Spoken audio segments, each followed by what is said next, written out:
Thank you, Joe. It's so joyful. I want to welcome you all this morning to this family worship gathering. The little ones will be with us the entire time. You can see things are set up a little bit differently up front here. We will all be engaging with the Church of Godly Play in the middle of the service, as well as coming to the communion table, lifting up prayers.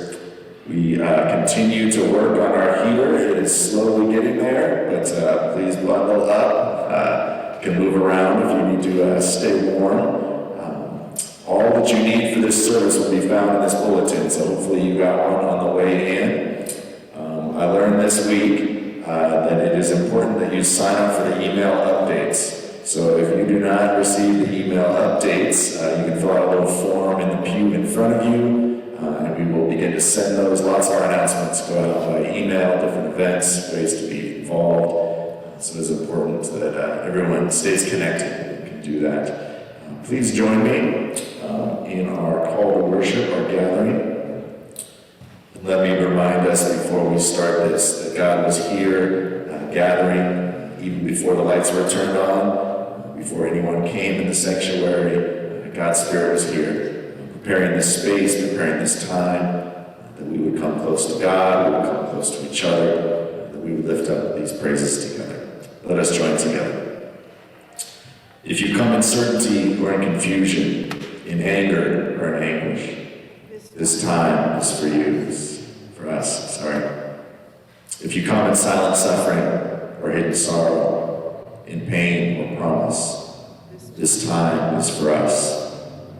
If you come for your own or another's need, for a private wound or the wounds of the world, this time is for us. If you come and do not know why, to be here is enough. This time is for us all. Come now, Christ of the forgiving warmth. Come now, Christ of the yearning tears. Come now, Christ of the transforming touch. This time is for us all. Amen.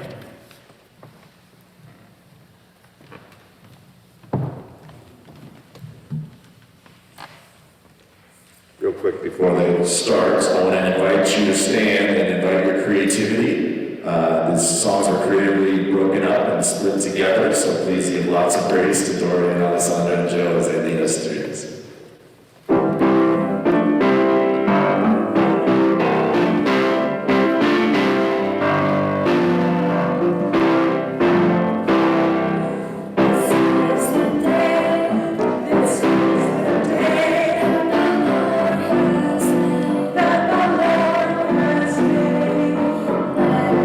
Rejoice, and be glad.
and you may remain seated as we sing the verses of hymn 775, which are interspersed with the scripture reading.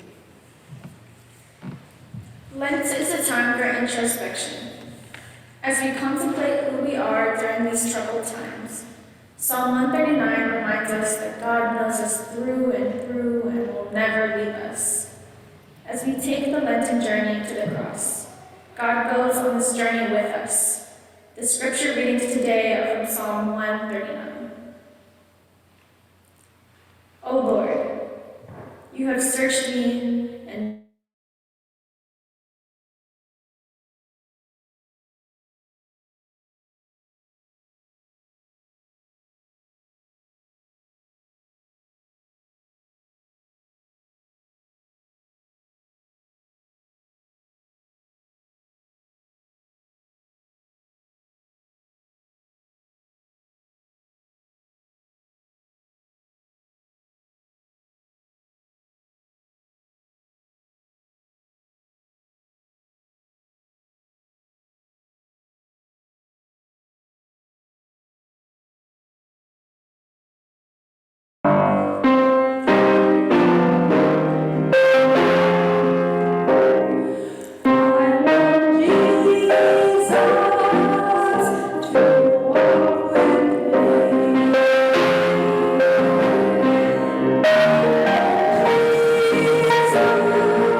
where can I go from your spirit?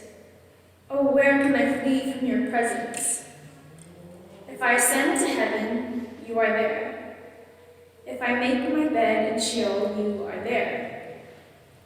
If I take the wings of the morning and settle at the farthest limits of the sea, even there your hand shall lead me, and your right hand shall hold me fast.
Season of preparation, of knowing that we need more of God's love, more of God's forgiveness, more of God's hope in our lives.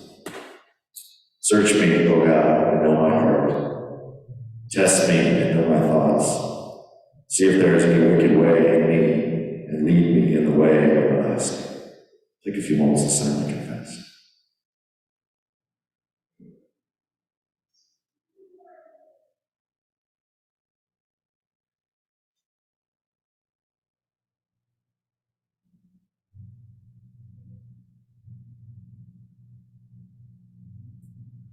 Amen. the name of the one who loves us unconditionally, we pray. Amen.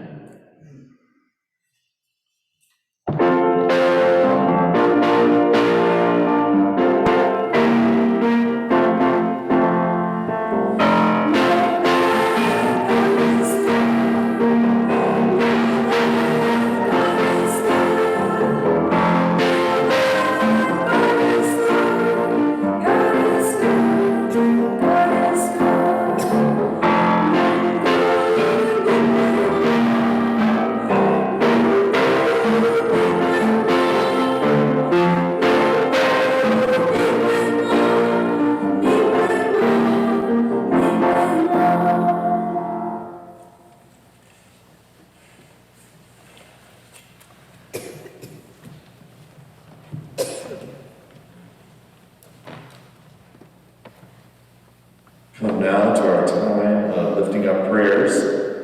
Nobody's going to help me.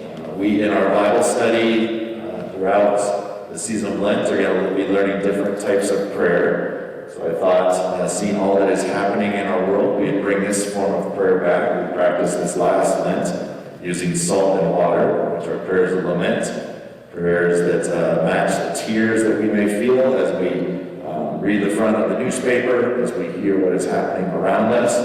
Sometimes the only appropriate prayer is one of crying out to God, one of tears.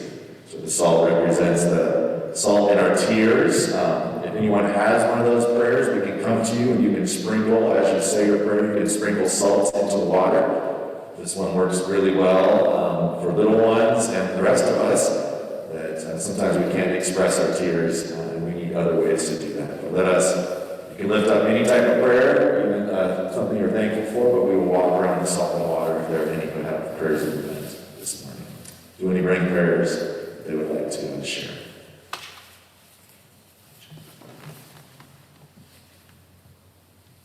For my parents declining health. Julie lifts up prayers for parents declining health, so we continue to pray for their health, as well as energy for Julia and siblings as they care.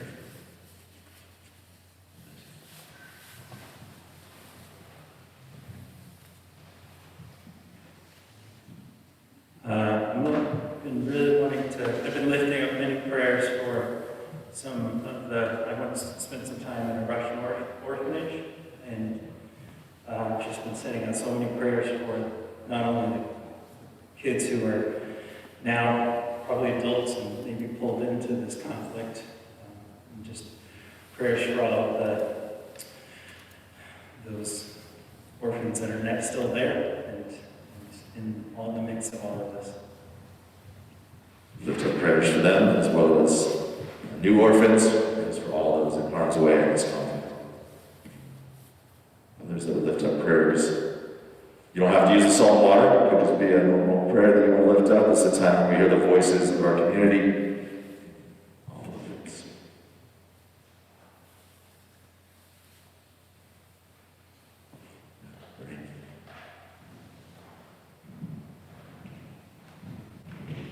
Prayers for good health for my son. Amen. Lift up prayers for Lorraine's health.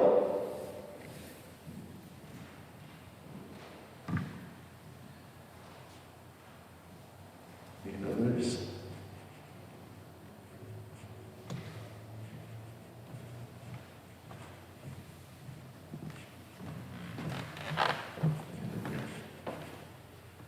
There are times in our family where one of the family members will take the whole thing of salt and dump it in the water because the sins of the world feels so overwhelming. So I invite you to that practice, as well as I would love to share the other practices that we learned on Wednesday night.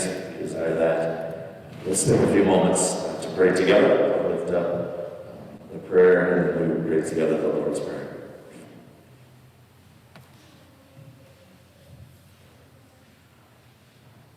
God of all creation, give you thanks for little glimpses we get of your hope, your goodness, your kingdom on this earth. We give you thanks for those moments of relationships, whether it's celebration of birthdays, or greetings with neighbors, connections we make with new friends and community. We give thanks for when we get a little sense of the world that you intended. God, we are heavy with all of the hurts and violence that is around us. We lift up all those who are grieving, who lost loved ones. We lift up those who are struggling with sickness, or alone, or hurting. God, we continue to lift up prayers for those without homes, those wondering about work, food. God, come close to all who are hurting. And we know, God, that often as we pray, that it is dangerous to pray because you invite us into solutions. You invite us into coming close, whether it's ourselves, church members, neighbors, those who need more of your love and your justice. Let us pray together as Jesus taught his disciples to pray. Say, Our Father, who art in heaven, hallowed be thy name.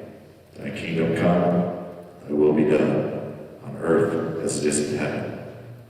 Give us this day our daily bread, and forgive us our debts, as we forgive our debtors. And lead us not to temptation, but deliver us from evil. For thine is the kingdom, and the power, and the glory forever. Amen. We have the joy this morning of having Di Bagel do godly play here in the midst of this space. We talk many times about how church is happening in the food ministry, church happens in the Sunday school, church happens here. But I'm going to invite you to move forward. This might be the time where you can do a couple jumping jacks if you need to do that. But invite any who would sit down here with Di. Otherwise, come forward and sit in a pew as you feel comfortable, spaced out. There are a few chairs up front, but you probably need to be a little bit closer so you can see what is happening. But this is an opportunity to see the space differently, to be invited into God's story, and to wonder where God may be leading us.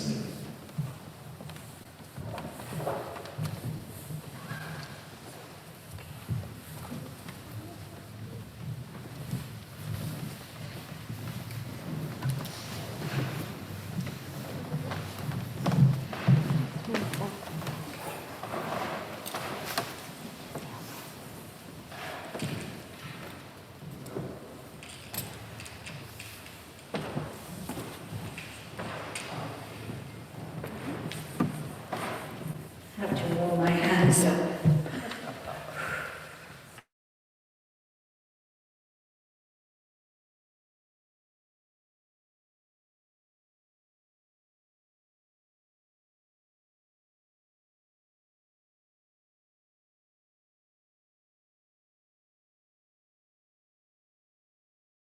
This morning, it is a beautiful day.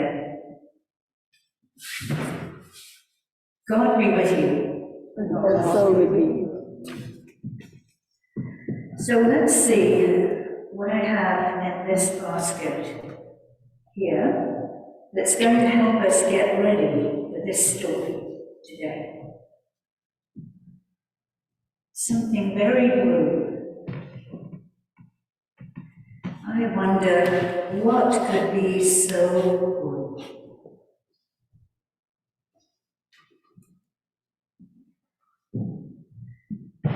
See what else we have. Something very brown.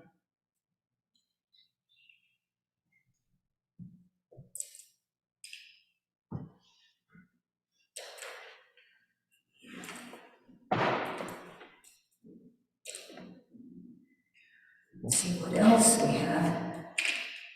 So get ready.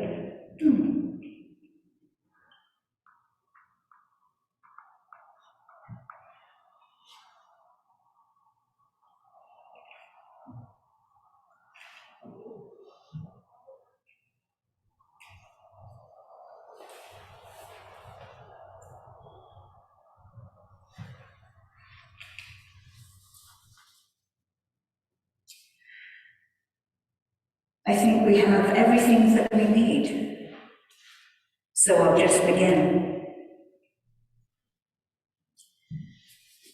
The voice of God came to the prophet Jonah. and said, Jonah, get up and go to the city of Nineveh, that great city of the Assyrians.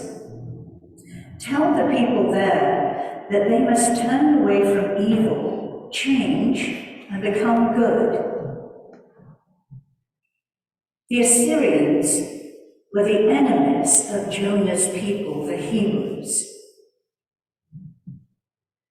Now, a prophet is someone who comes so close to God, and God comes so close to the prophet, that when God tells the prophet to do something, the prophet does it. But Jonah went the opposite way. Jonah went to Joppa, and there was a ship that was bound for Tarshish in Spain. Tarshish was about as far away from Nineveh as you could possibly go at that time. And Jonah got on that ship. And it left the land and went out across the sea. But God sent a great storm, and the waves crashed against the sides of the ship. The sea was so rough, the ship started to fill with water, and the sailors were terrified. They threw off all the cargo to lighten the ship. Each of them prayed to their own God to save them. But where was Jonah when all this was happening? He was fast asleep in the bottom of the ship. The captain went down and shook him awake and said, "You must pray to your God to save us too." Jonah came up on deck, and he saw the storm raging around them, but he did not pray to God. The sailors decided to cast lots because they believed that someone had angered their God and was responsible for this storm. And when they played that game, it revealed that Jonah was the one who was responsible. And so they asked him, "Who are you? Where are you from? Who are your people?" Jonah told them, "I am a Hebrew. I worship the one true God, who created the land and the seas." And then the sailors knew it was Jonah who had angered God. And they asked him, "What are we to do to save ourselves?" And Jonah said, "Throw me into the seas." But that scared them even more. They didn't want to be responsible for his life. And so they tried even harder to turn the ship back to the land. But the storm became more and more violent. And so finally the sailors agreed. They picked up Jonah and they threw him into the water. And immediately the winds dropped and the sea became calm and smooth as glass. And the sailors went on to Spain. And what happened to Jonah? Well, he fell down into the dark and moving chaos of the water. But then a great fish came and swam to Jonah and swallowed him up. Jonah was inside that great fish for 3 days and 3 nights in the belly of the fish. And then Jonah called out to God from the deep and thanked God for keeping him alive. And then that fish began to feel sick.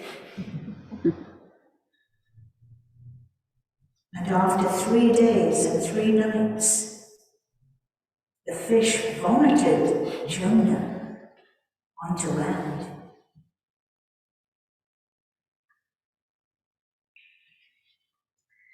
And God called to Jonah a second time and said, "Get up, Jonah, go to the city of Nineveh and tell those people to turn away from evil, change and become good." And this time, Jonah went. Now, Nineveh is such a great city that it would take you 3 days to walk across it. Jonah entered the gates of the city and he walked for 1 day. And then he began to call out to the Ninevites, "Turn away from evil, change, become good. Otherwise, in 40 days, your city will be destroyed." And the people listened to Jonah, and they changed. And to show how sorry they were, they put on sackcloth and ashes, and they fasted. They didn't drink or eat. They were so sorry. Now, a prophet is someone that when they speak for God to the people and the people listen and change, that prophet is filled with joy. But not Jonah. Jonah was filled with anger. And he said to God in his anger, "I knew this would happen. I just knew it. You are a gracious and loving and forgiving God. This is exactly why I went to Joppa and took that ship to Tarshish."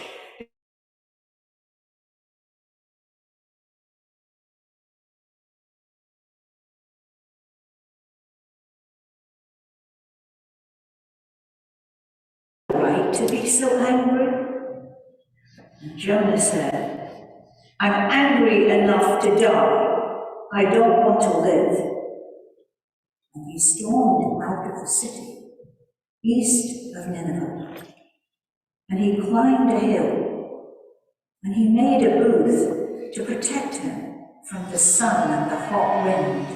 And he sat and he sulked, and he looked down on Nineveh, and he wondered, is there any chance God might change God's mind? And he sat there in the sun, and it beat down on his head. And God caused a plant to grow with broad leaves. And as the leaves grew over Jonah's head, it protected him from the wind and the sun. And Jonah was so happy about the tree. But then in the night, a worm came and ate the roots of that tree, and it withered and died.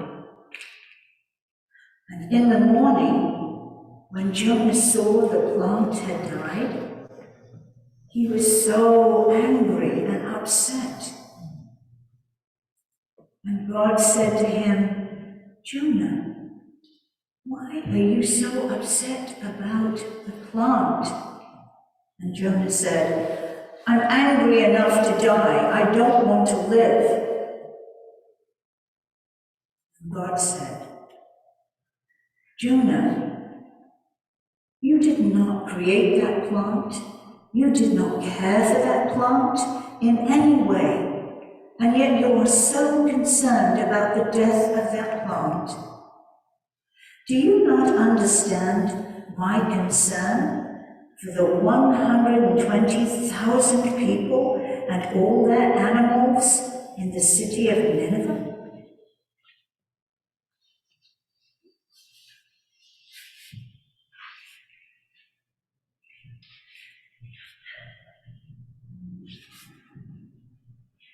So I wonder, what part of this story of the prophet Jonah do you like best? What part do you like best?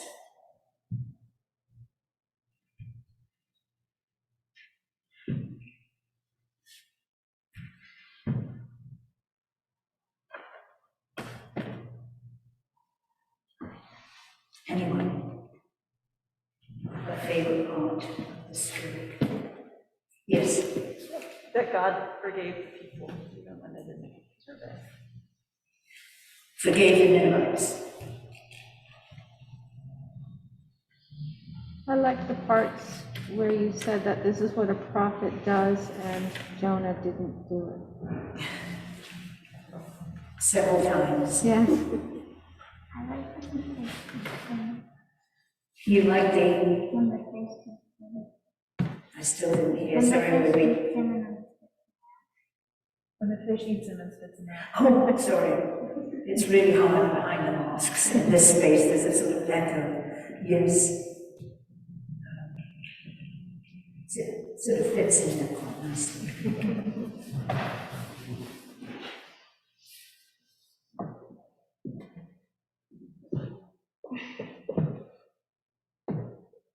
I wonder what part of the story you think is the most important part. That can be different from what you liked in the story. What do you think is the most important part of this story? Yes? About the plant growing up and shading Jonah. Yes. Yes. And then that plant dies. And he gets upset all over again. I think that God gave Jonah a second chance. It was important. We all need second chances. I like it. In the end, Jonah's just sitting there on the hill. Yes. Sitting there. We have to know it. You know something happened.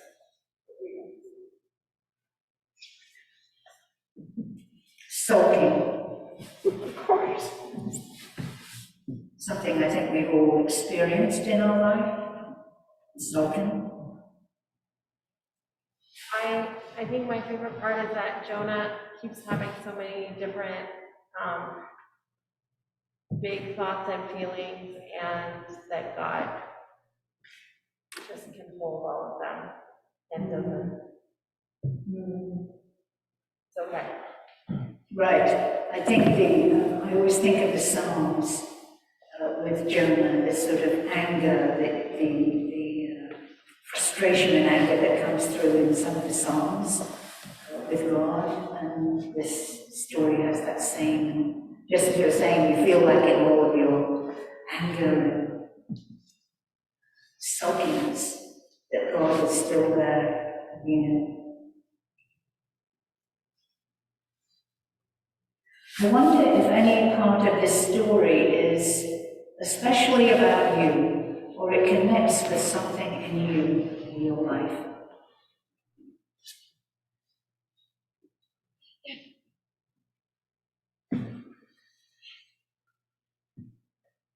It connects with anything that happened to you.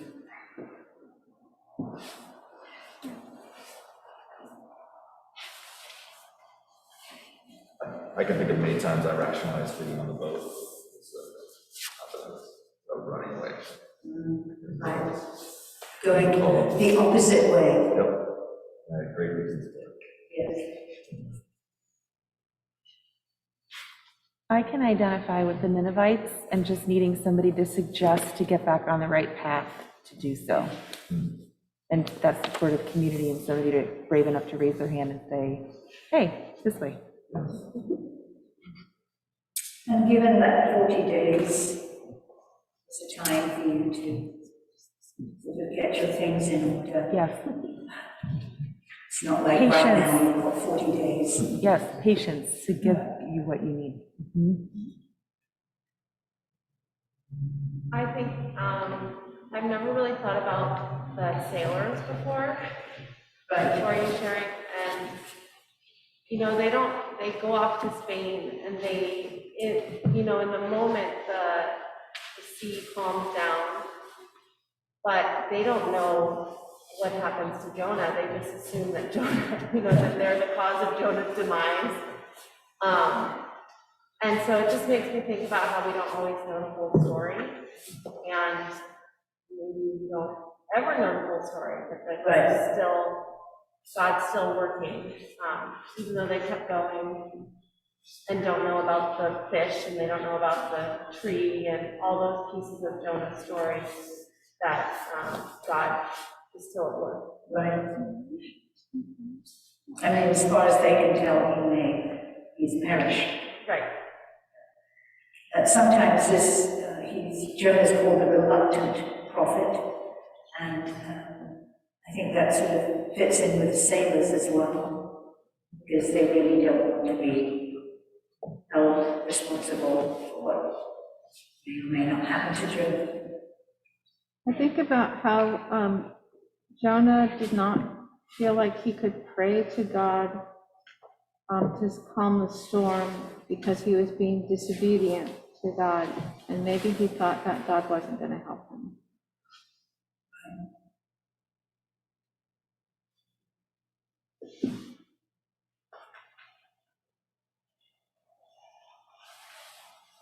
I wonder if there's any part of this story that you would leave out if you could, but we would still have the story we need.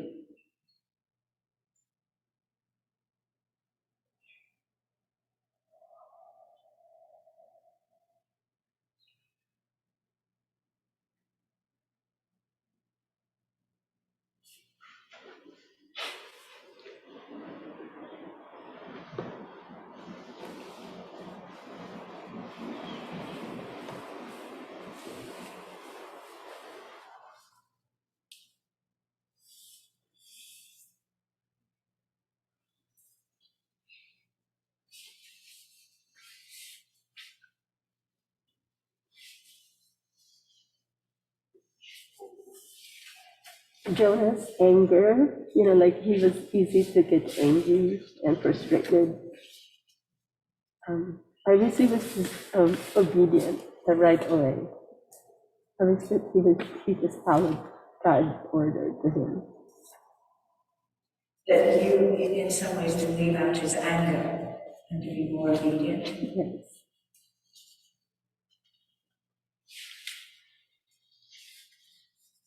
I was wondering about that too, how different the story would be if Jonah had simply done what he was asked to do. But then we wouldn't, the other side of that is it tells us something about the nature of God. That we wouldn't, I think that's the interesting thing about this book, the Bible, is the sort of the scope of forgiveness, you see, is revealed in this story. Seems the only way for that to be revealed is for Jonah to behave badly, which is human nature. And I wonder, because the story ends with that kind of, with God remonstrating and saying, so do you not understand my concern? Or it's kind of a question. It does make you wonder what happened to Jonah next. What did Jonah do? Is Jonah still sitting there waiting for some destruction? Did Jonah go on his way? Did Jonah change? Something to think about is what happened next. But also, I invite you, as you go back to where you were sitting, to put this story sort of side by side with your Lenten journey.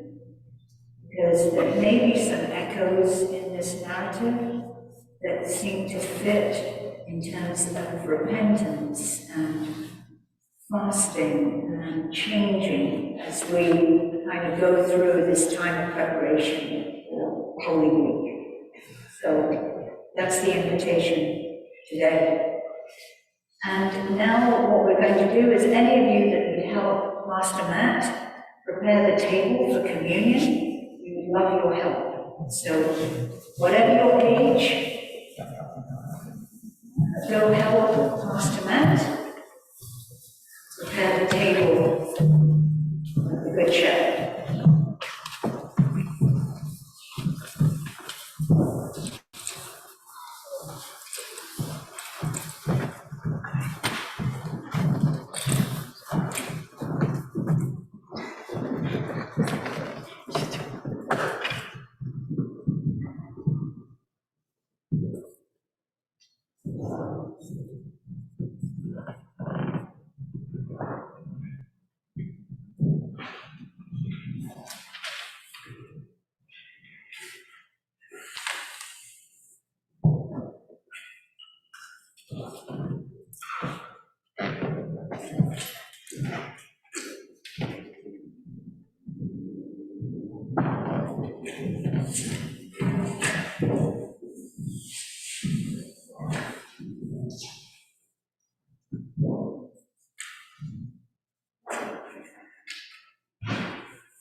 Thank you for your help.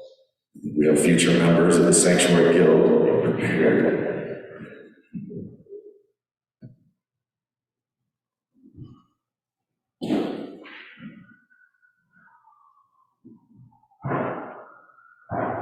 It is interesting reflecting on that story that Jonah did not want to be around the table with his enemies.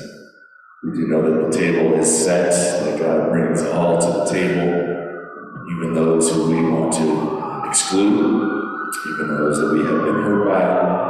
God's love, God's forgiveness reaches out and invites all to this table, regardless of who you are or where you come from. This is a table of welcome, a table of God's grace, a table of God's forgiveness.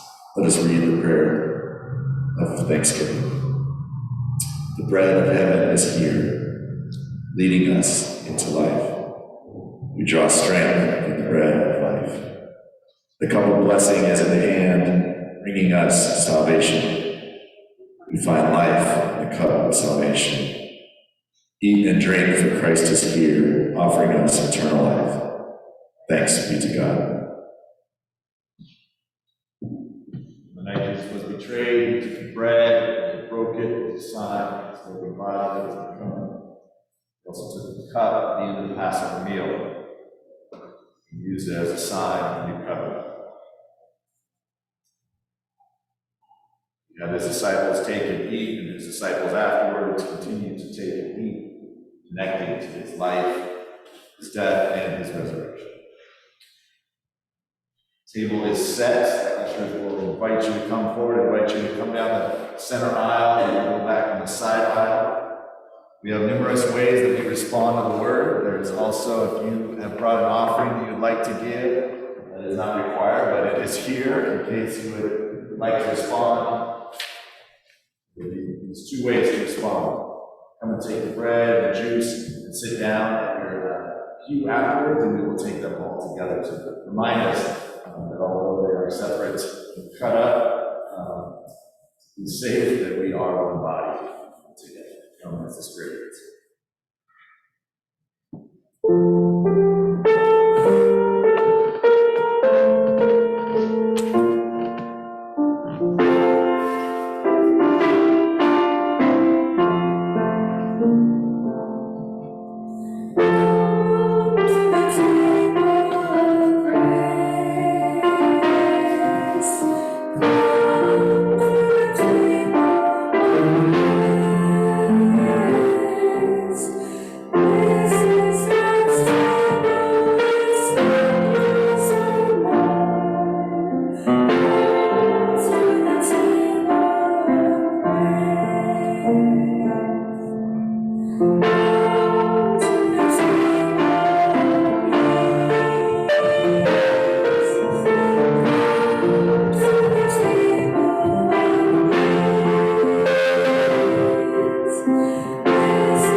Let us take the bread of life, the cup of living water.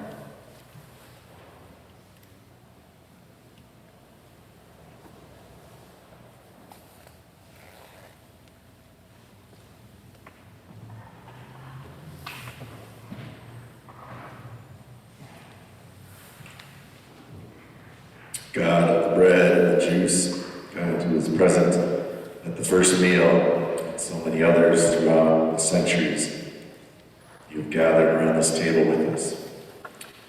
We know even now that we are surrounded by your saints, those who have gone before us, those who have shown the faithful ways, those who have answered your call to be peacemakers, to be reconcilers, to be doers of your justice. Guide us as we take this bread and this juice. Give us the strength, the perseverance, the imagination that we need for this season of Lent. We desire to know you more, to come closer together, and to see more of your kingdom, both in our lives and in our neighborhoods. Guide us in this. Give us imagination. Give us strength. In Jesus' name, amen. I'd like to lift up a few things, invite us into, as part of our community life. A lot of these announcements are here in the bulletin in the back. We do have a gathering this afternoon at 4 o'clock in my backyard. We're going to have a fire pit. We'll have dinner there as well as s'mores. Please come and join us. We need one another. We need community to know one another, support one another. It'll be a joyful time. Maybe there'll be a spontaneous dance party like there was last time. I'm not sure. Maybe Marilyn will guide us in that.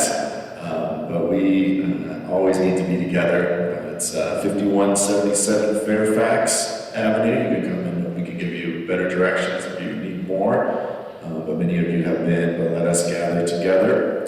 This Wednesday night, we are going to be attending the Justice Jam, which is a conversation around mass incarceration, alternatives to jails, that's going to be put on at Lakeshore Baptist Church. There is an in-person option, you can go there, or there is a Zoom option. It's from 6:30 to 8. I can help you sign up for the Zoom option if you'd like, but it's put on by Faith in Action, numerous churches.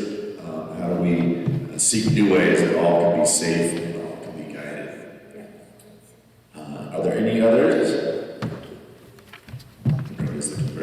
Any other announcements? I'm happy to share the prayer practices that we went over on Wednesday night. We went over Annie Lamont's Thanks, Help, and Wow, as well as a prayer practice using our hands, hands up and hands down.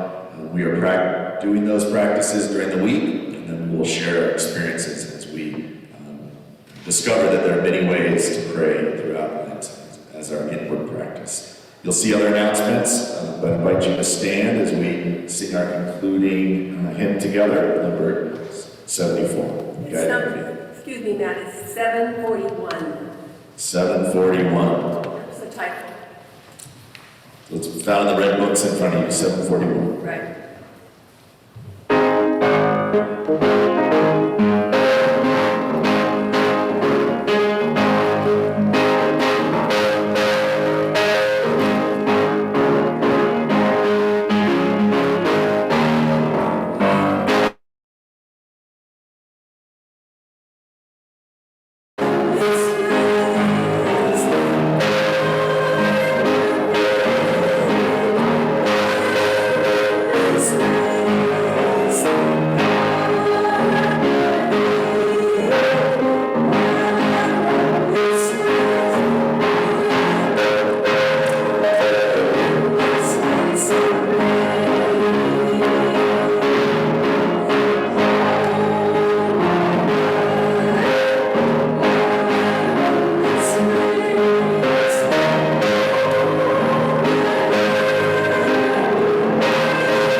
your feet, stay on your feet, because we're running this race.